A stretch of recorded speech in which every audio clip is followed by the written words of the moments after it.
Adorni sobre las sesiones extraordinarias contiene el juicio en ausencia. ¿Por qué?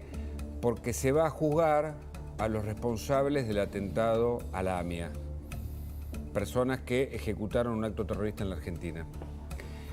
Y vinculado con el atentado a la AMIA está el crimen de Nisman, que fue el fiscal de la causa AMIA, asesinado en otro atentado que la Argentina tuvo. Y hoy hay un informe muy importante a pedido del fiscal Eduardo Tayano.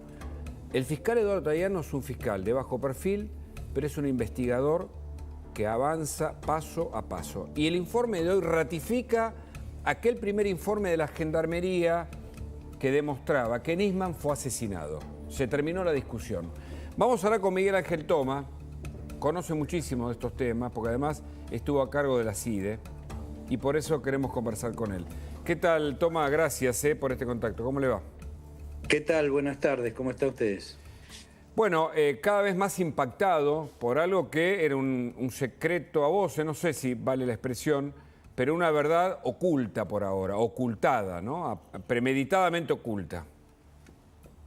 Intencionalmente, digamos, generada como el intento de mostrar que en lugar de un asesinato fue un suicidio, ¿no? Claro. Evidentemente ahí intervino con toda su capacidad el Estado, el gobierno de la época, el gobierno de Cristina Fernández de Kirchner. Hay muchos antecedentes que indican que Alberto Nisman era una piedra en el zapato para el gobierno de la época, porque era la época en que se estaba desarrollando el pacto con Irán, el memorándum famoso. Exacto. Hay que recordar esto, es muy importante porque él era el que denuncia el encubrimiento de Cristina Fernández y otros, Yusuf Khalil, Delía, Esteche, que armaron ese memorándum cuyas escuchas telefónicas son parte de la causa para encubrir a los responsables del atentado de la AMIA.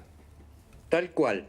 Es decir, era necesario sacarlo a Alberto Nisman y sacar además de la investigación a la estructura de la Secretaría de Inteligencia que trabajaba en forma directa con Alberto Nisman. Esta es una cascada, una secuela permanente de situaciones.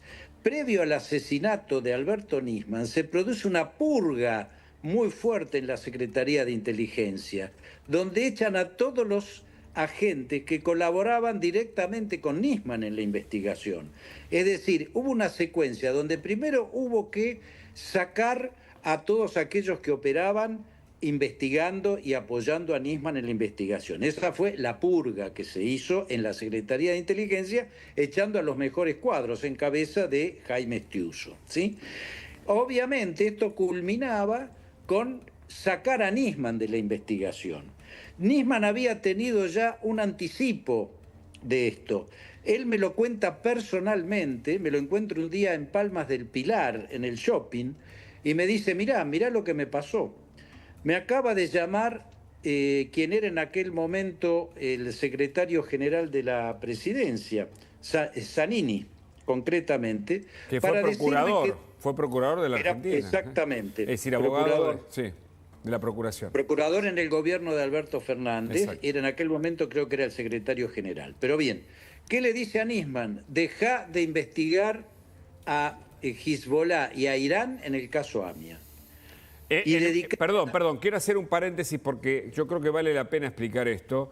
¿Cómo no? Dicen que Hezbollah es uno de los brazos que sostiene también al régimen venezolano. Hay que decirlo. Se han descubierto agentes de Hezbollah ahí en la triple frontera que incluso llegaron a la Argentina.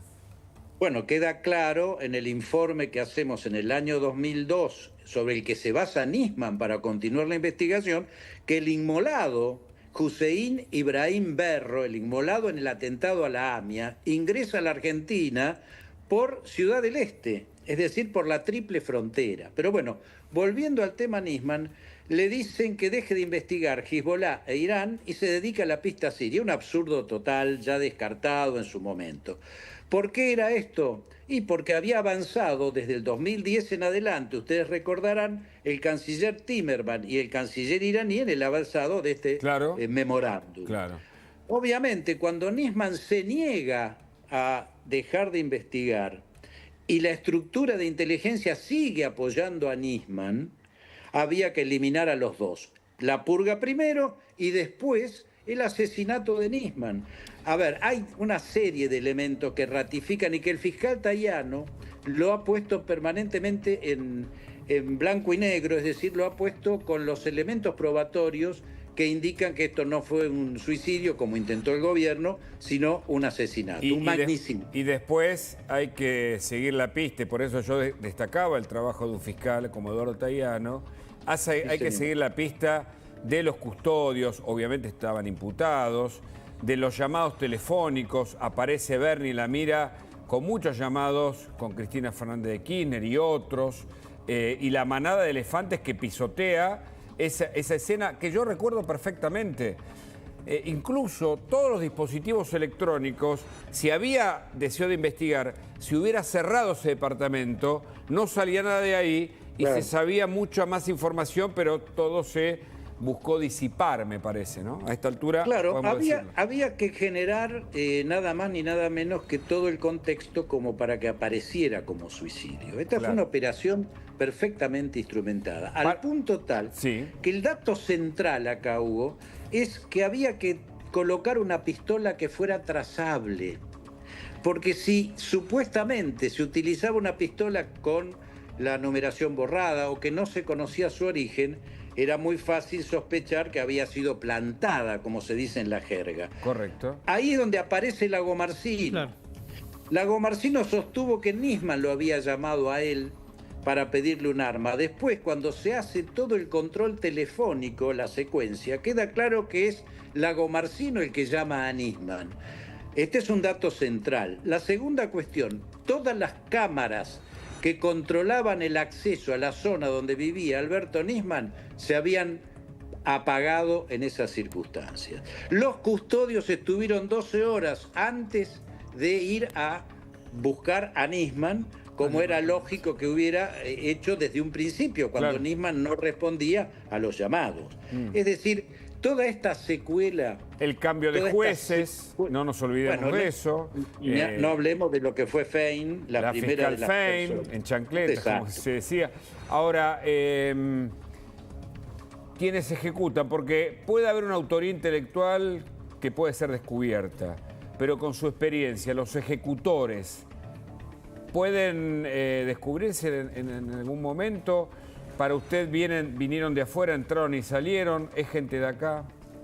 Es muy difícil establecerlo con los elementos que uno dispone hasta este momento. Correcto. Si no aparecen algunos más. Pero, lo que queda claro acá es que hubo dos momentos muy claros y dos actores muy claros y diferenciados. Los que prepararon toda la operación, que va desde desactivar las cámaras, el famoso kiosco que estuvo durante tanto tiempo para hacer el seguimiento de Nisman en la puerta de su edificio. El cadáver que aparece enfrente prendido fuego. El cadáver que aparece enfrente, que nunca se supo exactamente a qué respondía. Pero bueno, el dato es que todos esos elementos fueron preparados a priori. No nos olvidemos que cuando Nisman decide volver de Europa, lo siguen las cámaras de la Policía de Seguridad Aeroportuaria. Nos acordamos perfectamente, con el tema de las hijas, no nos olvidamos de eso. Exactamente. Entonces, acá hay toda una secuela, o una secuencia, que está perfectamente instrumentada por el primer actor. Y hay mucho silencio por ahora, Tommy, usted lo sabe bien.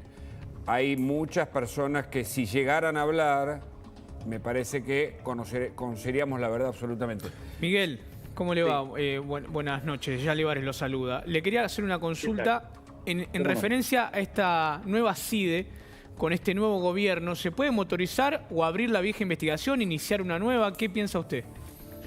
Bueno, hay un dato que es importante, que hemos tenido la información en el día de hoy, es que el gobierno decidió abrir todos los archivos que tengan la CIDE vinculados a la situación o al homicidio de Alberto Nisman. Es importante, pero yo quiero decir algo más. Pero se destruyeron partes del archivo, ese es el tema.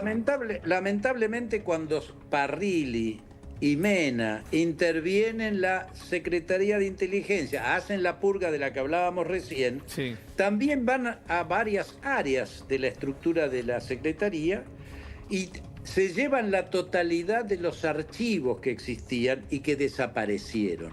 Es decir, esto culminaba de cerrar todo lo que era necesario para generar la confusión o la imposibilidad de investigar. Desde la manada de búfalos que entra en el departamento de Nisman destruyendo todo tipo de pruebas, Miguel, hasta... Sí.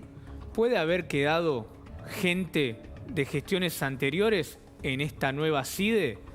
¿O hay una purga ya importante, con lo cual puede decirse que ahora sí se puede impulsar investigaciones serias, claras, que no tengan vestigios de alguna connivencia política o corrupta?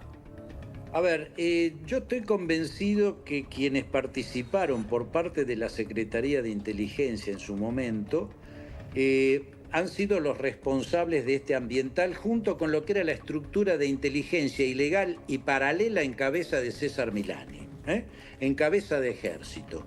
Obviamente, en la actual estructura de la Secretaría se está haciendo todo un proceso de limpieza, lo cual me parece bien, porque es central terminar con esto, pero obviamente aquellos que participaron en su momento de toda esta operación ya no están más en la Secretaría. Habría que llamarlos a declarar como testigos, en principio, o sea, con obligación de decir verdad, a toda la estructura que Parrilli y Mena, cuando intervienen en la Secretaría, eran los que llevaron a cabo los nombres que había que hacer la limpieza, que eran los que estaban investigando con Alberto Núñez. Miguel, hay una cadena de encubrimiento fenomenal. Absoluta. Claro, y usted imagina, yo me acuerdo cuando se hablan de las causas de la corrupción y finalmente surgió el primer arrepentido. Imagino un escenario similar, o acá hablamos de una dimensión más compleja, ¿no? Porque hablamos de terrorismo internacional.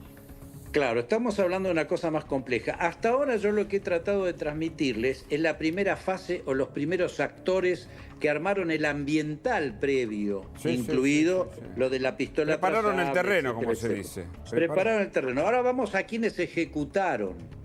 Fíjense ustedes que recién mucho más tarde aparece que existía una comunicación entre dos departamentos, el de Nisman y el de al lado, donde estaban los aire acondicionados y por donde se podía ingresar a uno o a otro de los departamentos. Esto aparece después como dato, y esto es muy importante porque indica la posibilidad de que hayan ingresado por ahí, hayan tomado la pistola que había dejado Lagomarsino en algún lugar determinado. La gendarmería con su pericia determinó que fueran 2 personas las que ingresaron, le pusieron ketamina, lo durmieron a Nisman, lo llevaron al baño y lo mataron. Insólitamente no había señales de pólvora en la mano de Nisman, un absurdo total. Además, la posición en que aparece el arma, el disparo, solamente un brazo robótico, no el de un ser humano, podía colocarse en ese lugar de la cabeza. Es decir, yo creo, y termino con esto, Hugo, que